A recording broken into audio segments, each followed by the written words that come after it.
চিফুন the artist, বাঁহী সুৰ শব্দৰ সমাহাৰ।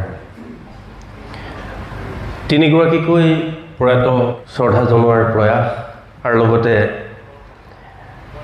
বিখ্যাত বাঁহীবাদক দীপক শৰ্মাৰ জন্মদিন উদযাপন। প্ৰণৱ কুমাৰ বৰ্মন অনুষ্ঠানটিৰ নেপথ্যত থাকিছে এগৰাকী অসমৰ জনপ্ৰিয় কবি। তেওঁৰ আহ্বানত আমি আহিছোঁ, তিনিগৰাকী প্ৰয়াত কবিলৈ সশ্ৰদ্ধ প্ৰণিপাত জনাইছোঁ। শ্ৰদ্ধাৰ আজিৰ এই মঞ্চখন উদ্বোধন কৰি মঞ্চৰ পৰা আঁতৰি যোৱা নিবেদন দাস পাটোৱাৰী মহোদয়, এগৰাকী বিখ্যাত কবি। শ্ৰদ্ধাৰ নীলিম কুমাৰ ডাঙৰীয়া, অসমৰ প্ৰখ্যাত কবি। সকলোকে শ্ৰদ্ধা জনাইছোঁ। অসমৰ বিভিন্ন প্ৰান্তৰ পৰা অহা কবিসকল, কবিতা ভাল পোৱা লোকসকল, সকলোকে আমাৰ তৰফৰ পৰা আন্তৰিক শ্ৰদ্ধা জনাইছোঁ। মই প্ৰয়াত কবি অনুভৱ তুলসীদেৱৰ এটি কবিতা পাঠ কৰাৰ প্ৰয়াস কৰিম, তেখেতলৈ শ্ৰদ্ধা জনাই। কি নিৰ্জনতা! ভিৰৰ পৰা আঁতৰি থাকি থাকি তেওঁ সময়ৰ বাহিৰ হৈ গৈছে।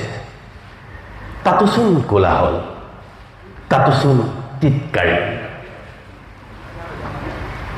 লিখুৱৈ যি তেওঁ নিজে, পঢ়ুৱৈ যি তেওঁ নিজে, হোতা যি তেওঁ নিজে, শ্ৰোতা যি তেওঁ নিজে, আৰ্হি কাকতি যি তেওঁ নিজে, লোচক যি তেওঁ নিজে।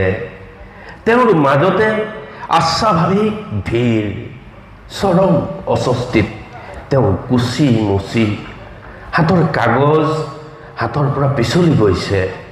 অভাৱনীয় বাম আৰলিত কাগজৰ পাক ঘূৰণি উত তুত কৰতাল খাই পৰিছে আখৰুৱা। তেতিয়াহে তেওঁ চেতন ঘূৰিল। তেওঁৰ যত ভগ্নাংশ, তেওঁৰ যত ফচিল লগ লাগি বাম আৰলি। অৱশেষত তেওঁ বুজি উঠিল, ডেউকা থকাটো দূষণীয় নহয়। অৱশেষত তেওঁ বুজি উঠিল, ডেউকা থকাটো দূষণীয় নহয়। ভৰি মাটিত থাকিবই লাগিব, কথাষাৰো শিলত কথা নহয়।